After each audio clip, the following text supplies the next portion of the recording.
Hello dear students, I am Panchal Prashant and I welcome you to World in Box.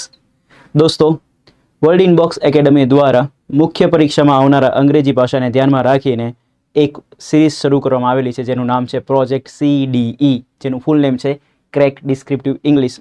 આ પ્રોજેક્ટની series અંતર્ગત આજે આપણે 17th lecture discuss કરવાનો છે જેનું ફૂલ નેમ છે ડિસ્ક્રિપ્ટિવ સિમ્પલ ફ્યુચર ટેન્સ, એટલે કે વર્ણનાત્મક સાદો ભવિષ્યકાળ, જેમાં આપણે સાદા ભવિષ્યકાળનો લાસ્ટ પેરેગ્રાફ 5 ડિસ્કસ કરવાનો છે. અને આ પેરેગ્રાફ ઓફિસર્સ આધારિત છે જેનું ટાઇટલ છે સ્માર્ટ સિટીઝ દ્વારા શહેરી વિકાસ. આપણને ખબર છે કે અત્યારે ભારત સરકાર જે છે એ અલગ અલગ સિટીઝને સ્માર્ટ સિટીઝ બનાવી રહી છે અને એના દ્વારા શહેરી વિકાસ કરી રહી છે. તો સ્માર્ટ સિટીઝ દ્વારા શહેરી વિકાસ કેવી રીતે થશે એના બેઝ ઉપરનો પેરેગ્રાફ આજે આપણે ડિસ્કસ કરવાનો છે. તો આપણી પાસે આ એનું ટાઇટલ છે ને આ આપણો પેરેગ્રાફ છે. તો એક વખત પેરેગ્રાફને આપણે રીડ કરી લઈએ. તો હું રીડ કરું, તમારે સમજવાનું છે. સરકાર સ્માર્ટ સિટીઝ મિશન હેઠળ માળખાગત સુવિધાઓને અપગ્રેડ કરશે. મ્યુનિસિપલ સંસ્થાઓ ડેટા આધારિત શાસન મોડેલો અપનાવશે. નાગરિકો સુધારેલ પાણી, પરિવહન અને કચરા પ્રણાલીનો લાભ મેળવશે. આયોજકો એવા શહેરોની રચના કરશે જે ટકાઉપણું અને કાર્યક્ષમતા પર ધ્યાન કેન્દ્રિત કરે છે. આ પહેલ શહેરી જીવનની ગુણવત્તાને ફરીથી આકાર આપશે.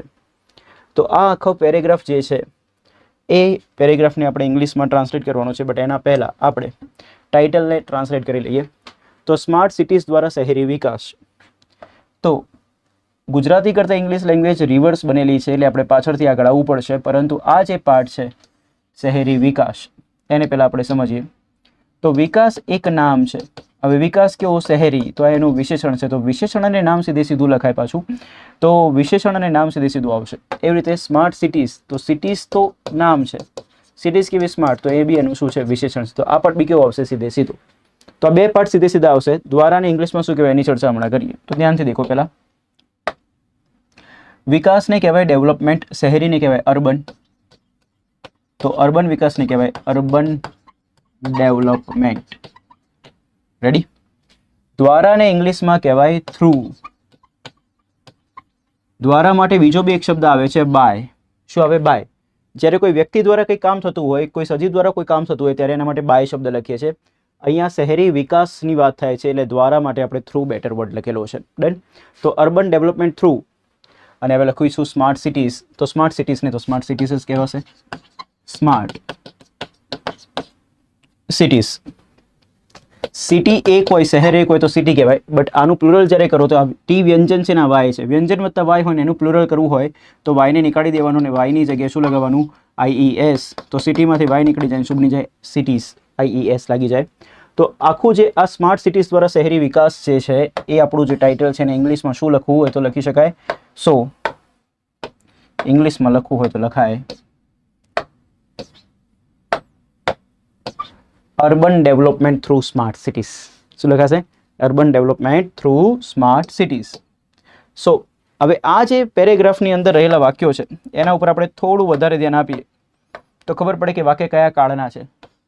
તો કરશે, અપનાવશે, મેળવશે, કરશે, આપશે. તો આ બધા વાક્યમાં તમે દેખશો તો સે એટલે ખબર પડે કે ભવિષ્યની વાત છે. તો આ જે પેરેગ્રાફ છે એ ભવિષ્યની ક્રિયાઓને દર્શાવે છે અને ભવિષ્યની ક્રિયાઓને દર્શાવતા પેરેગ્રાફને લખવું હોય તો એવા વાક્યોને લખાય સાદા ભવિષ્યકાળમાં. કયા કાળમાં? સાદા ભવિષ્યકાળમાં. વચ્ચે એક વાક્ય છે કરે છે, તો એને બી જોઈ લઈએ. જ્યારે વાક્યમાં છું છે, છીએ આવે તો સમજી લેવાનું કે વાક્ય વર્તમાન કાળનું છે. અને જ્યારે આવા ટોનમાં લખેલું હોય કરે છે, રમે છે, ભણે છે, ગાય છે, તો એવા બધા વાક્યોને સાદા વર્તમાન કાળમાં લખવું પડશે. તો એક વાક્ય સાદા વર્તમાન કાળનું બી છે તો એને બી આપણે ધ્યાનમાં રાખીશું. બટ મેજોરિટી વાક્ય કયા કાળના છે? સાદા ભવિષ્યકાળના. તો સાદા ભવિષ્યકાળની વાક્યરચના આપણને આવડતી હોવી જોઈએ. વાક્યરચનામાં પહેલું સ્ટેપ આવે હંમેશા કરતા. પછી સાદા ભવિષ્યકાળનું ક્રિયાપદ લખવું હોય તો બે પદમાં લખાય. પહેલું પદ આવે વિલ અથવા શેલ, બીજું આવે ક્રિયાપદનું મૂળ રૂપ. ત્રીજા સ્ટેજમાં આવે કર્મ અને ચોથા સ્ટેજમાં આવે અન્ય શબ્દો. કયા કર્તા સાથે વિલ અને શેલ આવે એની બી ચર્ચા કરી લઈએ. તો જ્યારે કર્તા આઈ અને વી હોય ત્યારે શેલ અને વિલ બંને લગાવી શકાય. ફર્સ્ટ ચાન્સ શેલને આપવાનો, સેકન્ડ ચાન્સ વિલને આપવાનો. કોઈ વ્યક્તિ આઈ અને વીની સાથે શેલ લગાવે તો બી સાચું, વિલ લગાવે તો બી સાચું. પરંતુ આઈ અને વી સિવાયના બધા જ કર્તા સાથે કમ્પલસરી દોસ્તો શું આવશે? વિલ જ આવશે. આ ચર્ચા અરાઉન્ડ આપણે 10મી કે 11મી વખત કરી રહ્યા છીએ દોસ્તો, કારણ કે અગાઉના વિડીયોમાં વારે ઘડી આપણે સાદા ભવિષ્યકાળની વાક્ય રચનાની ચર્ચા કરેલી છે. તો જો કોઈ વ્યક્તિ ડાયરેક્ટલી વાઇલ્ડ કાર્ડ એન્ટ્રી લઈને આ વિડીયો જોતો હોય તો પ્લીઝ એમને એક હમ્બલ રિક્વેસ્ટ છે, એઝ અ બ્રધર રિક્વેસ્ટ કરું છું કે અગાઉના વિડીયો જોઈ લેવા, જેથી કરીને તમને વધુ જાણવા મળે. સો આપણે વાક્ય રચના જોઈ લીધી. હવે દરેક વાક્યને એક એક કરીને ફ્રેમ કરીએ. તો ખૂબ સારા વાક્યો છે આ પેરેગ્રાફની અંદર, તો ધ્યાન આપજો. સરકાર સ્માર્ટ સિટીઝ મિશન હેઠળ માળખાગત સુવિધાઓને સુધારશે.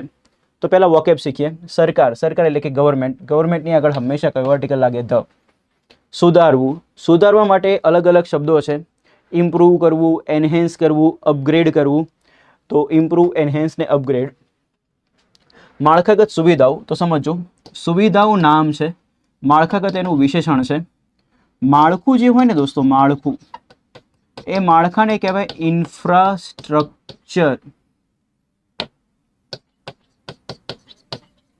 શું કહેવાય? Infrastructure. This is you. Done. આ માળખામાંથી શબ્દ બને માળખાગત. તો ઇન્ફ્રાસ્ટ્રક્ચરમાં આ ઈ છે ને ઈ નીકળી જાય ને એ એલ લાગી જાય, તો માળખાગત માટે શબ્દ બને ઇન્ફ્રાસ્ટ્રક્ચરલ. શું બને? ઇન્ફ્રાસ્ટ્રક્ચરલ. અને સુવિધાઓની તો આપણને ખબર છે શું કહેવાય? ફેસિલિટીઝ. તો માળખાગત સુવિધાઓનું ઇંગ્લિશ થશે ઇન્ફ્રાસ્ટ્રક્ચરલ ફેસિલિટીઝ. તો પ્લીઝ તમે ધ્યાનથી જોઈ લો, ઇન્ફ્રાસ્ટ્રક્ચરલ ફેસિલિટીઝ. રેડી છે? ક્યાંથી વોકેબ આવ્યું? તો માળખાને કહેવાય ઇન્ફ્રાસ્ટ્રક્ચર, માળખાગતને કહેવાય ઇન્ફ્રાસ્ટ્રક્ચરલ. તો આવી રીતે વોકેબ યાદ રાખો તો લોંગ ટર્મ સુધી યાદ રહે. જ્યારે કોઈ કંઈ કશાકના હેઠળ થાય તો હેઠળ માટે ઇંગ્લિશમાં વર્ડ આવે અંડર. ને સ્માર્ટ સિટીઝ મિશન, તો ધ્યાન આપજો, મિશન એક નામ છે, સ્માર્ટ સિટીઝ એનું વિશેષણ છે. તો વિના કેવી સીધી, તો સ્માર્ટ સિટીઝ મિશનને સીધું આ ઇંગ્લિશ વર્ડ જ છે એટલે સીધું લખાશે સ્માર્ટ સિટીઝ મિશન. રેડી? તો શું આવ્યું? Smart cities mission. રેડી છે? ઓકે. તો જેટલા બી વોકેબની જરૂર હતી બધા વોકેબ શીખી લીધા છે. હવે આપણે વાક્યને ફ્રેમ કરીશું. વાક્ય રચના પ્રમાણે જઈએ તો સૌથી પહેલા કર્તા શોધવો પડે. અને કર્તાને શોધવા માટે દોસ્તો શેનાથી પ્રશ્ન પૂછાય? કોણથી. તો આપણે કોણથી પ્રશ્ન પૂછીશું.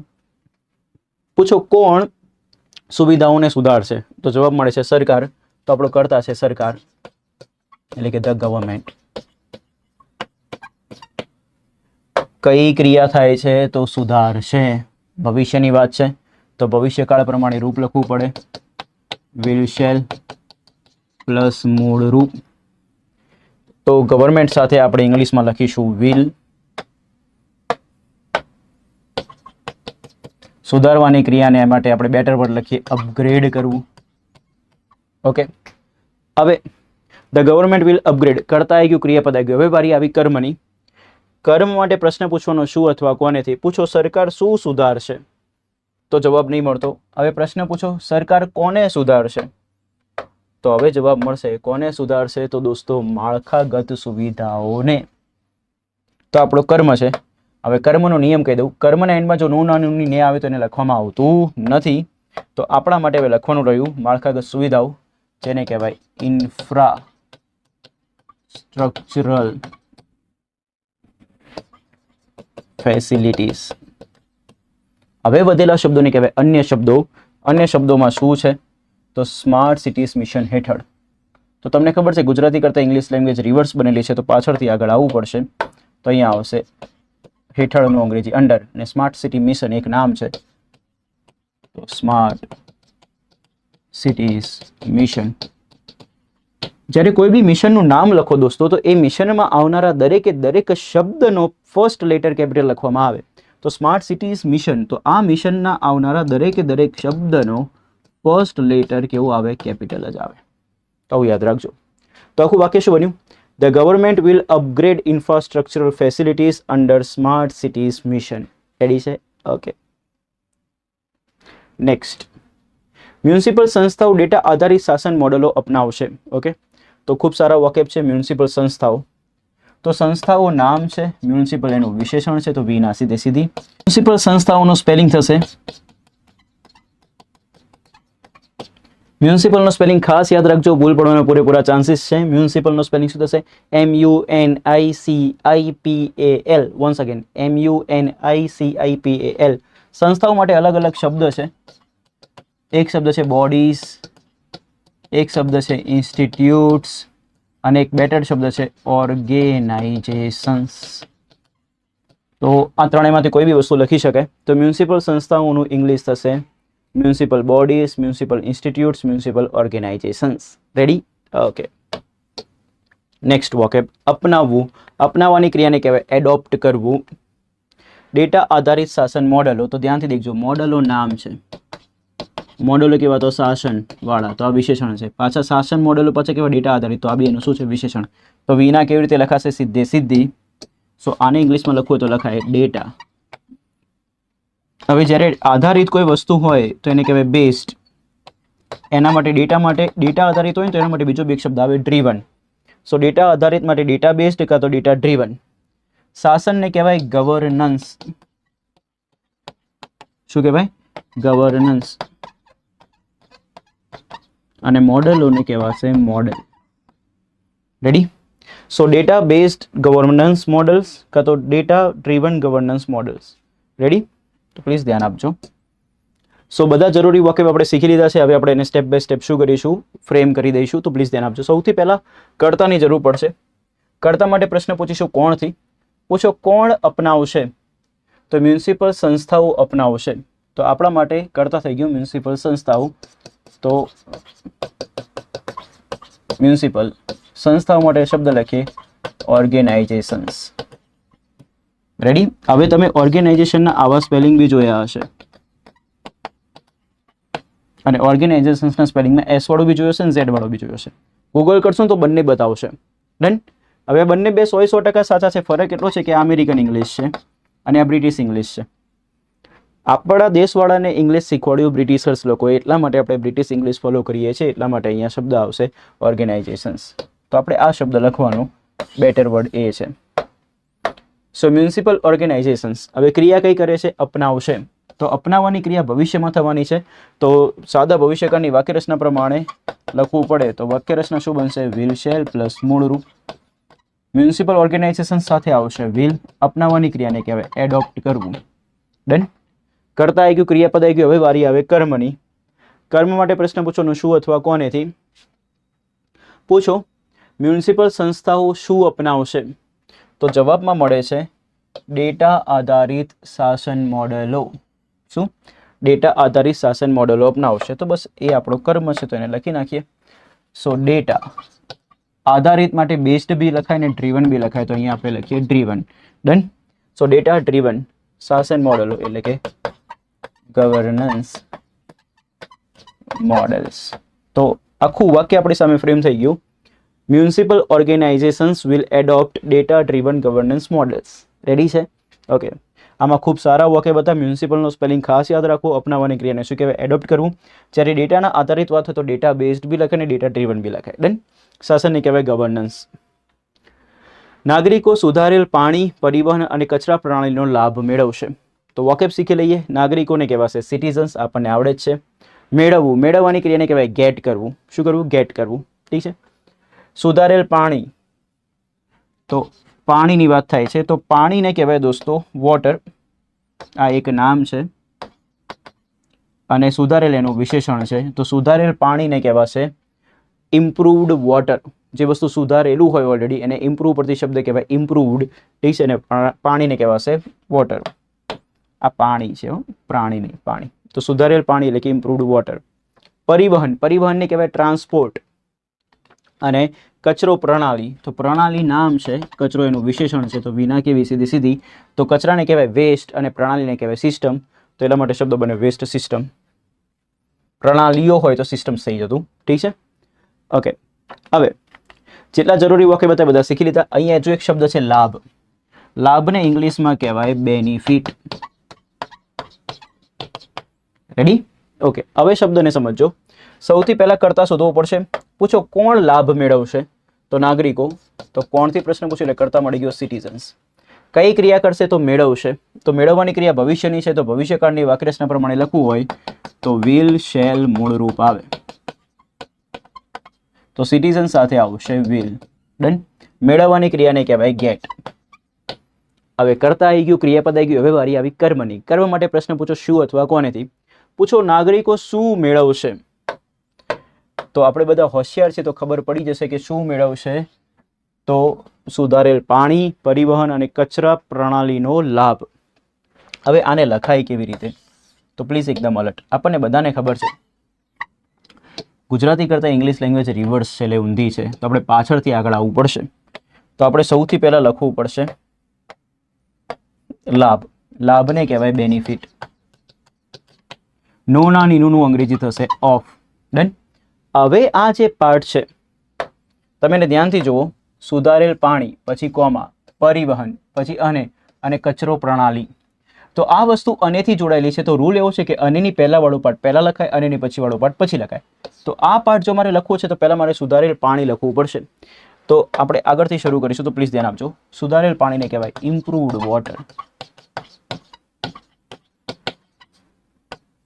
પછી કોમા, પરિવહનને કહેવાય ટ્રાન્સપોર્ટ, અને કહેવાય એન્ડ, અને કચરા પ્રણાલીને કહેવાય વેસ્ટ સિસ્ટમ.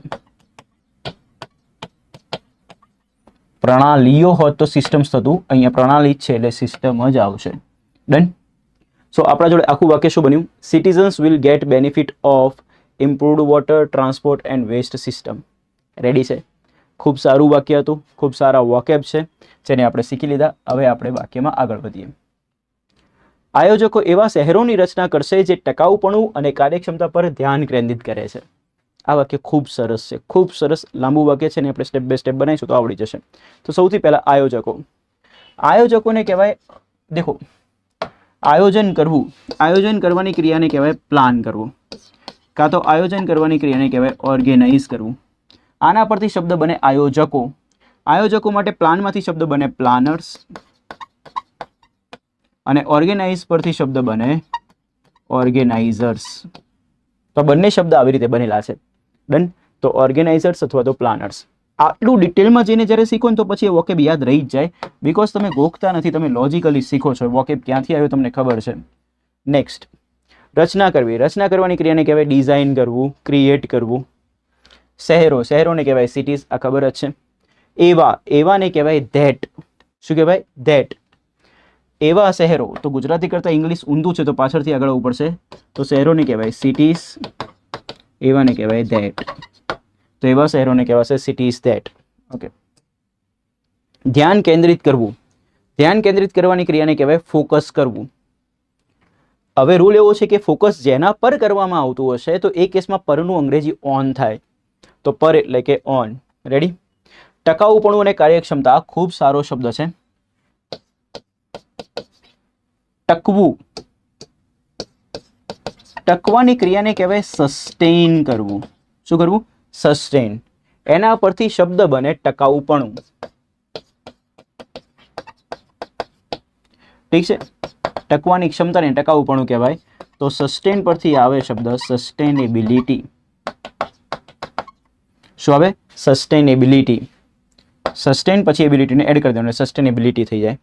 કાર્યક્ષમતા. કાર્યક્ષમતાને ઇંગ્લિશમાં કહેવાય એફિશિયન્સી. ડન. સો આપણા માટે સરસ મજાનું વોકેબ રેડી થાય. Sustainability and efficiency. ડન. તો જેટલા બી વોકેબની જરૂર હતી બધા વોકેબ આપણે એક બાય એક શીખી લીધા છે. હવે આ વાક્યને ધ્યાનથી દેખજો. આ વાક્યને જો તમે ફોકસથી જુઓ તો ખબર પડે કે આયોજકો એવા શહેરોની રચના કરશે. આ પાર્ટમાં છે આવ્યું એટલે ભવિષ્ય છે, જે ટકાઉપણું અને કાર્યક્ષમતા પર ધ્યાન કેન્દ્રિત કરે છે. કરે છે આવ્યું એટલે કે આ વર્તમાન કાળ છે. તો એક જ વાક્યમાં બે કાળને મિક્સ કરીને લખવાનું છે. તો સૌથી પહેલાં આપણે આ પહેલા પાર્ટને લખીશું, કારણ કે આ પાર્ટની સાથે આ બીજો પાર્ટ કનેક્ટ થાય છે. તો સૌથી પહેલાં પહેલો પાર્ટ તો કરતા શોધવો પડશે. પૂછો આ વાક્યને આટલે જુઓ ખાલી. આ વાક્યમાં પૂછો કોણ રચના કરશે. કોણથી પ્રશ્ન પૂછો તો કરતા મળે ને. તો કોણ રચના કરશે? તો આયોજકો. તો આયોજકો માટે શબ્દ વાપરીએ ઓર્ગેનાઇઝર્સ. કઈ ક્રિયા કરશે? તો રચના કરશે. રચના કરવાની ક્રિયા ભવિષ્યમાં છે તો ભવિષ્યનું ક્રિયાપદ લખવું પડે વિલ, શેલ, મૂળરૂપ. તો ઓર્ગેનાઇઝર્સ માટે શબ્દ આવે વિલ કે શેલમાંથી શું મુકાય? તો આઈ અને વી કરતા હોય ને તો જ શેલ વિચારવાનું, બાકી બધા કરતા સાથે વિલ જ લખવાનું. તો અહીંયા ઓર્ગેનાઇઝર્સ સાથે આવશે વિલ. ડન. હવે એના પછી ક્રિયાપદનું મૂળરૂપ. રચના કરવાની ક્રિયાને કહેવાય ક્રિએટ કરવું. ક્રિએટ ના લખો તો ડિઝાઇન બી લખી શકાય. તો ઓર્ગેનાઇઝર્સ વિલ ક્રિએટ. હવે આટલું વાક્ય બન્યું, કરતા આવી ગયું, ક્રિયાપદ આવી ગયું, હવે એનો કર્મ શોધો. પૂછો શું કે કોનેથી પ્રશ્ન પૂછો, કોને, કોની, કોનાથી, એટલે જવાબ મળશે કે કર્મ છે કે નહીં. પૂછો આયોજકો કોની રચના કરશે, તો એવા શહેરોની. તો આપણું કર્મ થયું. કર્મને એન્ડમાં નોના નીનું ને આવે તો લખવામાં આવતું નથી. હવે એવા શહેરો લખવું હોય તો મેં તમને હમણાં શીખવાડ્યું. શું આવશે? સિટીઝ, પછી ધેટ. હવે કેવા શહેરોની? તો એવા શહેરો કે જે ટકાઉપણું અને કાર્યક્ષમતા પર શું કરતા હોય? ધ્યાન કેન્દ્રિત કરે છે. હવે આ પાઠ લખવાની શરૂઆત થશે. હવે ફોકસ કરજો, જે સમજવાની વસ્તુ છે. આ વાક્યમાં ક્રિયા કઈ છે? ધ્યાન કેન્દ્રિત કરે છે. પૂછો એ વાક્યનો કર્તા કોણ છે? પૂછો કોણ ધ્યાન કેન્દ્રિત કરે છે? તો એવા શહેરો જે ટકાઉપણું અને કાર્યક્ષમતા પર ધ્યાન કેન્દ્રિત કરે છે. તો કોણ ધ્યાન કેન્દ્રિત કરે છે? તો એવા શહેરો. તો આમાં કર્તા છે એવા શહેરો, એટલે કે શહેરો આપણા કર્તા બનશે. હવે કરે છે એટલે વર્તમાન કાળ છે. વર્તમાન કાળમાં કયો કાળ? સાદો વર્તમાન કાળ, કારણ કે સાદી ક્રિયા છે. કરે છે, રમે છે, ભણે છે, ગાય છે, શીખે છે, પીવે છે, આ બધીને સાદી ક્રિયા કહેવાય. અને વર્તમાન કાળની સાદી ક્રિયા માટે સાદો વર્તમાન કાળ લખવામાં આવે. સાદા વર્તમાન કાળના 5 પેરેગ્રાફની પ્રેક્ટિસ ઓલરેડી આપણે અગાઉના લેક્ચર્સમાં કરેલી છે. તો તમને ખબર જ હશે. હવે તમે માસ્ટર છો કે સાદો વર્તમાન કાળ લખવો હોય તો કાં તો ક્રિયાપદનું V1 વાળું રૂપ આવે, કાં તો SKES. અહીંયા ક્રિયા તરીકે કોણ છે? ધ્યાન કેન્દ્રિત કરે છે. તો ધ્યાન કેન્દ્રિત કરવાની ક્રિયાને કહેવાય ફોકસ. તો એનું V1 રૂપ છે, એનું SKES વાળું રૂપ બનાવવું હોય તો બને ફોકસીસ. શું બને? ફોકસીસ. રેડી? ઓકે. હવે V1 વાળું રૂપ આવે કે SKES વાળું રૂપ આવે, કર્તા પરથી નક્કી થાય. તો ધ્યાન કેન્દ્રિત કરવાની કર્તા ક્રિયા કોણ કરે છે? ધ્યાન કેન્દ્રિત કરવાની ક્રિયાનો કરનાર જે કર્તા છે એ છે સિટીઝ. અને સિટીઝ દોસ્તો પ્લુરલ નામ છે. અને આપણને ખબર છે કે I, we, you, they કે પ્લુરલ નામ હોય કર્તાના સ્થાને ત્યારે આપણે ક્રિયાપદનું કયું રૂપ લગાવીએ છીએ? V1. એટલા માટે અહીંયા V1 રૂપ આવશે. તો પ્લીઝ સમજો. કરતા તો સિટીઝ કઈ ક્રિયા કરે છે? ધ્યાન કેન્દ્રિત કરવાની. તો એને શું લખાયું? ફોકસ. કેમ V1 રૂપ આવ્યું? કારણ કે કયા કાળમાં છે? સાદા વર્તમાન કાળમાં છે, એટલા માટે V1 રૂપ આવે. દરેક જગ્યાએ પછી ભવિષ્ય લખાય નહીં. વાક્ય જે રીતની ડિમાન્ડ કરતો હોય એ રીતે આવું લખવું પડે. તો organisers will create cities that focus. Done. હવે જેના પર ફોકસ કરતું હશે એને દર્શાવવા માટે ઓન પ્રિપોઝિશન આવશે. તો ધ્યાન કેન્દ્રિત કરે છે. પૂછો કોના પર કરે છે? તો પર માટે કયો શબ્દ આવે? ઓન. હવે વધ્યા જે શબ્દો છે એ અન્ય શબ્દો છે. તો હવે અન્ય શબ્દોને લખી નાખીએ. તો ફોકસ. અન્ય શબ્દોમાં શું આવશે? ટકાઉપણું અને કાર્યક્ષમતા. તો ટકાઉપણું અને કાર્યક્ષમતા લખવું હોય તો એના માટે બેટર વર્ડ છે સસ્ટેનેબિલિટી એન્ડ કાર્યક્ષમતાને કહેવાશે એફિશિયન્સી. ડન. તો શું બન્યું આખું વાક્ય? Organisers will create cities that focus on sustainability and efficiency. આ વાક્ય ખૂબ સારું એટલા માટે હતું કારણ કે એક જ વાક્યમાં બે કાળ આવ્યા. તો આપણને આવું તરત ક્લિક થઈ જવું જોઈએ કે એક વાક્યમાં બે કાળ લખવા હોય તો કેવી રીતે લખાય. હવે આ વાક્યમાં ટોટલ બે ક્રિયા હતી. એક તો રચના કરવી જે આયોજકો દ્વારા કરવામાં આવતી હતી, ધ્યાન કેન્દ્રિત કરવું જે શહેરો દ્વારા કરવામાં આવતી હતી. એટલા માટે બંનેનો કરતા અલગ છે, એટલા માટે બંને માટે સેપરેટ ક્રિયાપદ બી લખવું પડ્યું દોસ્તો. સો ખૂબ સરસ વાક્ય, ખૂબ સારા સારા શબ્દો છે આની અંદર જે તમારે તૈયાર કરવા જોઈએ. ફરીથી આ પોઈન્ટને ફરીથી રિવાઇઝ કરીને જુઓ. કદાચ તમને ઓછી ખબર પડી તો વધારે ખબર પડી જશે. ઠીક છે. Next point. આ પહેલ શહેરી જીવનની ગુણવત્તાને ફરીથી આકાર આપશે. તો વોકેબ જોઈ લઈએ. આ પહેલ, આને હવે ઇંગ્લિશમાં શું કહેવાય તમને ખ્યાલ જ છે? ધીસ કહેવાય કાં તો ધ કહેવાય. પહેલને કહેવાય ઇનિશિયેટિવ. ઇનિશિયેટિવ.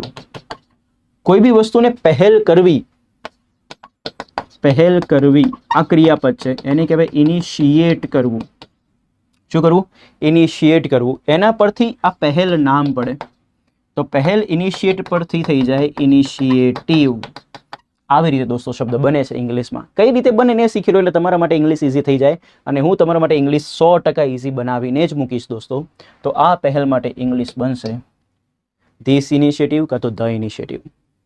ફરીથી આકાર આપવો. કોઈ બી વસ્તુને આકાર આપવાની ક્રિયાને કહેવાય એને શેપ કરવું. પણ જ્યારે એને ફરીથી આકાર આપવામાં આવે તો એને કહેવાય રીશેપ કરવું.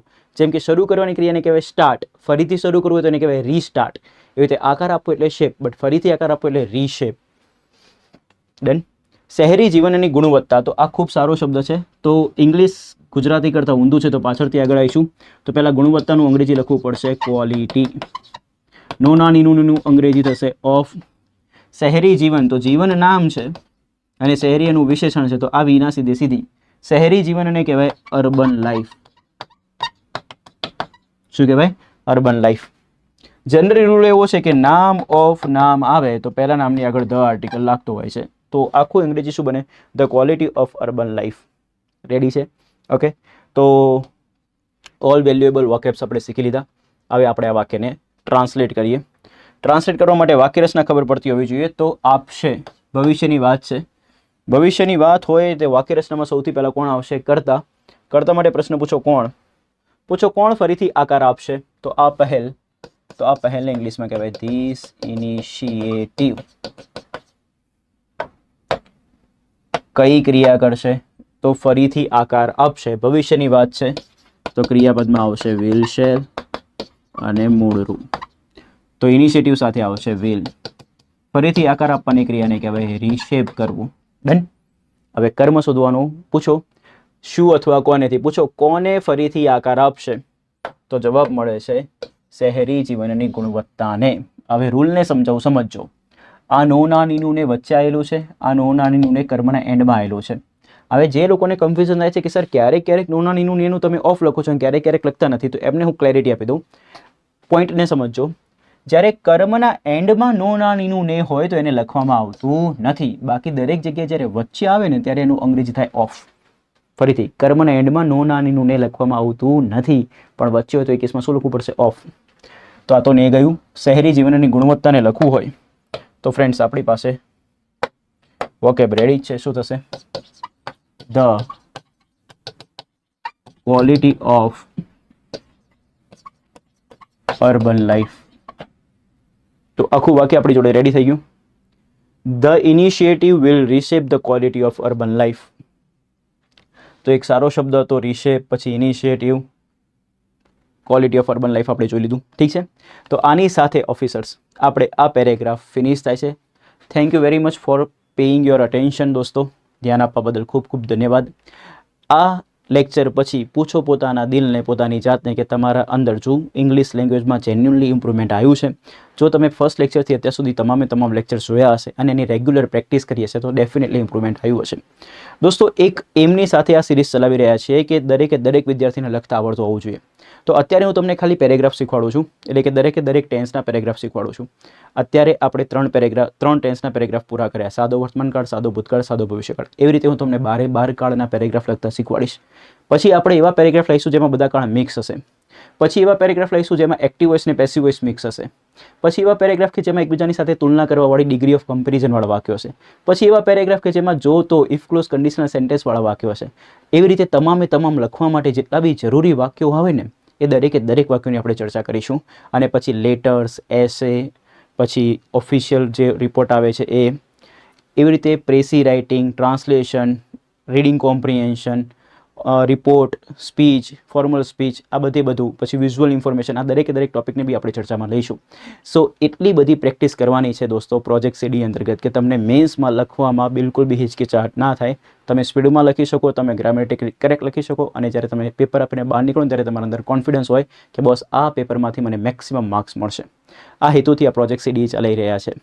સો દોસ્તો, જો તમને આ લેક્ચર્સ ગમતા હોય તો તમે મેક્સિમમ આ લેક્ચર્સને શેર કરો, લાઇક કરો અને કમેન્ટ સેક્શનમાં કમેન્ટ કરીને બતાવો કે તમને લેક્ચર્સ કેવું લાગે છે.